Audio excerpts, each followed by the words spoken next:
अक्सर मेरे पास कॉल आता है बहुत सारे मित्रों का। उसमें ज्यादातर काम वासना से संबंधित कॉल आते हैं मेरे पास। सभी का एक ही प्रश्न होता है कि काम वासना से कैसे छुटकारा मिले। कितना भी कोशिश करता हूँ फिर भी वही वही बार बार मन चला जाता है। ज्यादातर प्रश्न मेरे पास ऐसे ही आते हैं।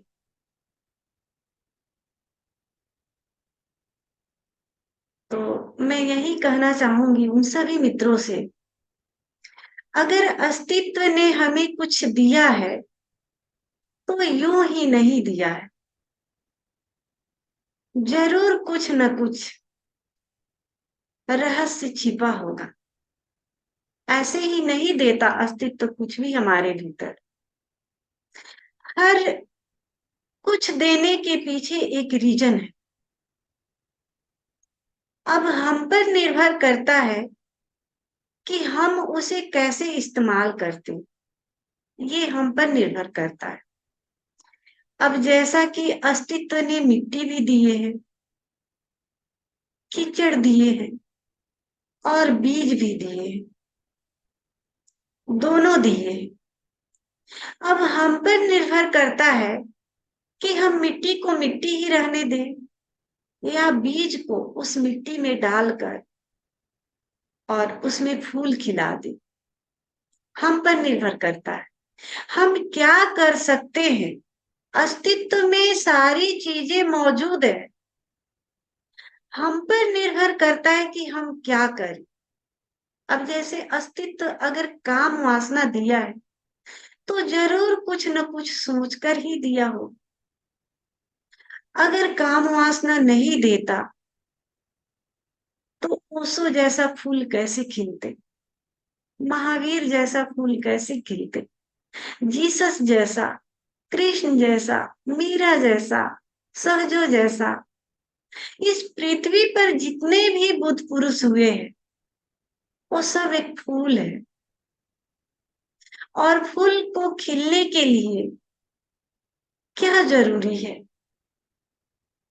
जब फूल खिलता है उसकी जड़ें कीचड़ में ही होती है तो वही वो खिल पाता। अगर किसी बीज को हम हवा में डाल दें तो क्या वो वृक्ष बन पाएगा।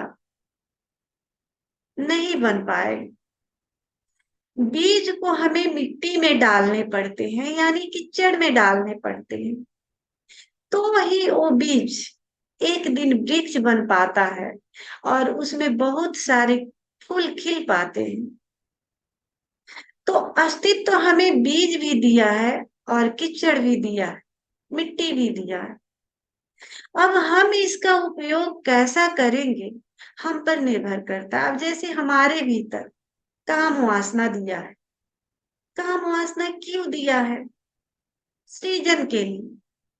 लेकिन अस्तित्व ने प्रेम का बीज भी दिया है। अस्तित्व ने प्रेम का बीज भी दिया है कि हम अपने भीतर वो प्रेम का बीज बो सकते हैं और उसे खिला भी सकते हैं। ये हम पर निर्भर करता है क्योंकि सृजन के लिए अस्तित्व ने काम वासना तो दिए है लेकिन काम वासना पर ही अटकना नहीं है। इसलिए प्रेम का बीज भी दिया है कि अब उसमें प्रेम का बीज डाल दो और फूल खिला लो। और जैसे ही फूल खिलता है तो उसकी जो सुगंध है पूरे पृथ्वी पर फैल जाती है और सभी के नासापुटों तक स्वयं ही चली जाती है। और सभी उस सुगंध को महसूस करते हैं और आनंदित हो जाते हैं। लेकिन वही अगर हमने फूल नहीं खिलाए तो कीचड़ से क्या निकलेगी? दुर्गंध निकलेगी, बदबू निकलेगी। और वो बदबू जब लोगों के नाकों के पास जाएगा तो लोग वहां से बचते हैं, वहां से भागते हैं। कौन बदबू के पास रहना चाहेगा? कोई भी खुशबू के पास रहना चाहता है, सुंदर के पास रहना चाहता है। कुरूप के पास कौन रहना चाहता है? कोई नहीं। अगर आपको भी बोल दिया जाए कि 1 महीने के लिए मैं तुम्हारा घर बना देता हूं इस कीचड़ में, क्या आप रहना पसंद करेंगे? नहीं ना। एक दिन भी मुश्किल से रह पाए, वो भी बहुत मुश्किल से। लेकिन वही आपको कोई बगीचा दे दिया जाए जो फूलों से हरा भरा हो, खिला खिला हो, आपको फिर कहना नहीं पड़ेगा कि आप बगीचे में रहे, आप वहां खींचे खींचे चले जाएंगे। क्यों? क्योंकि सबको खुशबू पसंद है, सुंदरता पसंद है। तो अस्तित्व अगर हमारे भीतर कुछ दिया है तो उसके पीछे रीजन दिया है कि हम उसमें बीज डालें और फूल को खिला लें। हम उसमें बीज डालें और जो हमारे भीतर जो बीज अंकुरित होता है उससे बड़ा विशाल वृक्ष बनता है। उस वृक्ष के नीचे और और भी आकर विश्राम करे। और वो वृक्ष क्या है? बुद्धत्व का वृक्ष है। अगर काम वासना नहीं हो तो हम भी पैदा नहीं होते। अगर हम पैदा नहीं हो तो फिर बुद्धत्व कहाँ से घटित होगा? घटित होने के लिए अस्तित्व ने तो अच्छा किया, हमें पैदा किया। लेकिन पैदा किया इसका मतलब ये नहीं कहा कि आप कीचड़ में ही रहो। आप उस कीचड़ में प्रेम का बीज डालो, ध्यान का बीज डालो। अब जैसे ही हम प्रेम और ध्यान का बीज डालते हैं तो बुद्धत्व का फूल खिलता है। महावीर जैसे, बुद्ध जैसे, जीसस जैसे, ओशो जैसे ये बुद्धत्व का फूल खिलता है। और जब आपके भीतर वो बुद्धत्व की सुगंध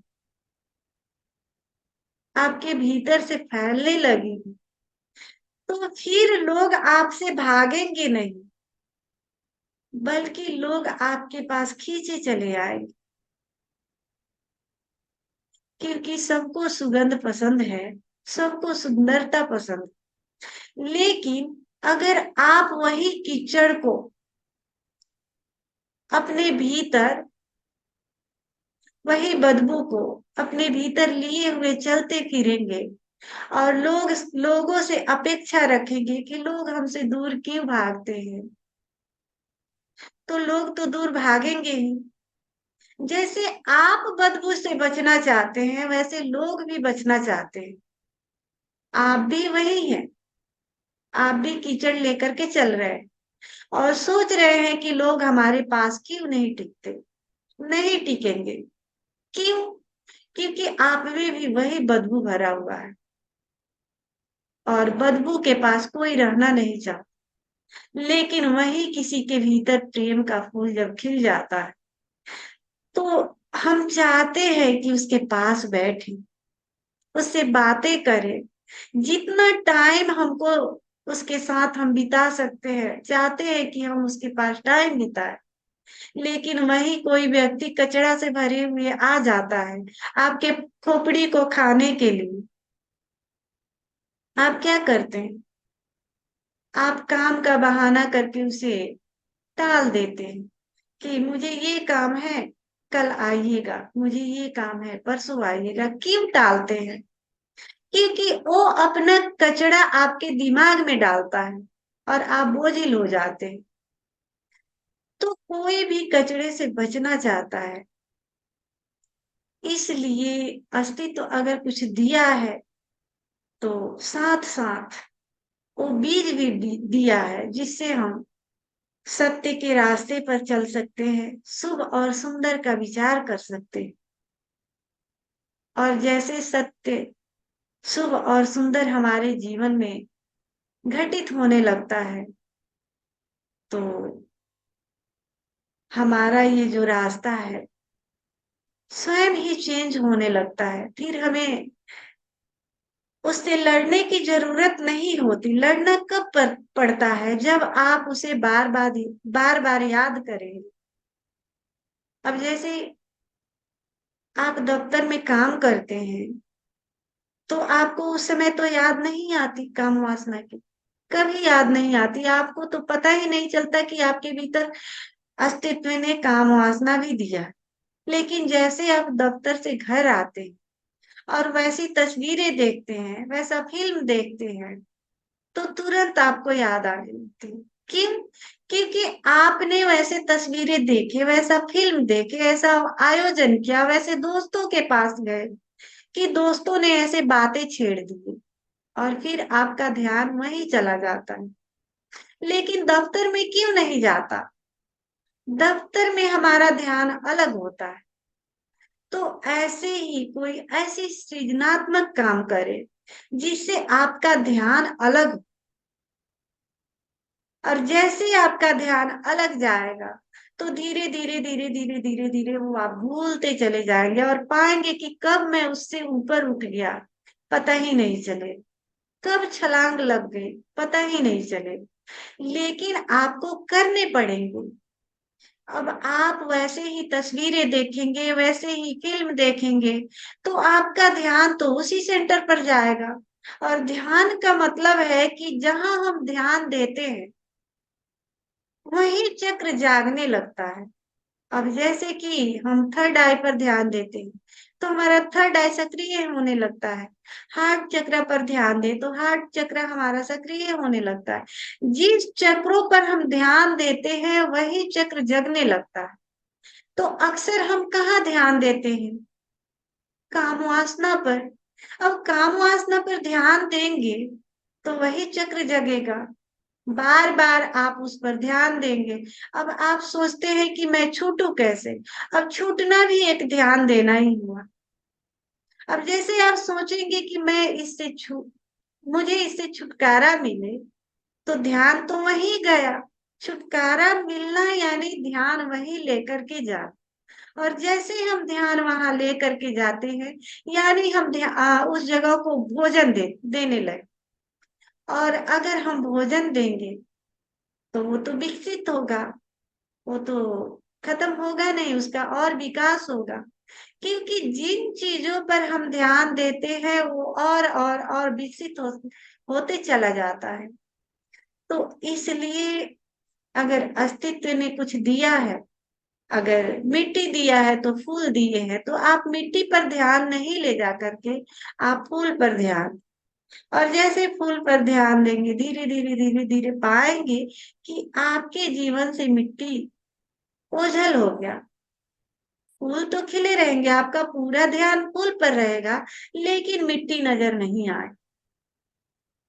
आपकी एक छलांग लगे, जड़ें मिट्टी में होगी, लेकिन कमलवत होगी। जैसे कीचड़ में कमल खिलता है, लेकिन पानी से और कीचड़ से अछूते रहता है। तो वैसे ही जड़ें मिट्टी में होगी, लेकिन आप अछूते रहेंगे, ऊपर ऊपर रहे। आप मिट्टी और पानी में लिप्त नहीं हो पाए। तो अभी जैसे कि हमने एग्जाम्पल दिया दफ्तर का, वैसे ही आप कुछ सृजनात्मक काम करें, जिससे कि आपकी जो चेतना है बार बार वहां नहीं जाएगी। और नहीं जाएगी तो उसका भोजन नहीं मिले, और भोजन नहीं मिलेगा, फिर आप उससे छुटकारा पा ही लेंगे। लेकिन जितना आप ध्यान देंगे छुटकारा पाने के लिए, वो छूटेगा नहीं, बल्कि आप उसको पोषण दे रहे हैं, भोजन दे रहे हैं। और भोजन जब देंगे तो वो विकसित होगा, बल्कि वो उससे आपकी कभी छुटकारा नहीं हो सकता। तो आइए, जैसा कि आज से हमारा ये अनापानसती योग ध्यान शुरू होने वाला है, तो ओशो का पूरा गाइडेंस होगा इसमें। ओशो बताएंगे कि इस ध्यान को कैसे करना है। तो अभी मैं ओशो का एक वीडियो लगाती हूँ, ओशो आएंगे और ओशो का हम स्वागत करेंगे, पूरे हृदय से भरे हुए, प्रेम से भरे हुए, और फिर ओशो के अमृत वाणी से इस हम ध्यान में प्रवेश करें।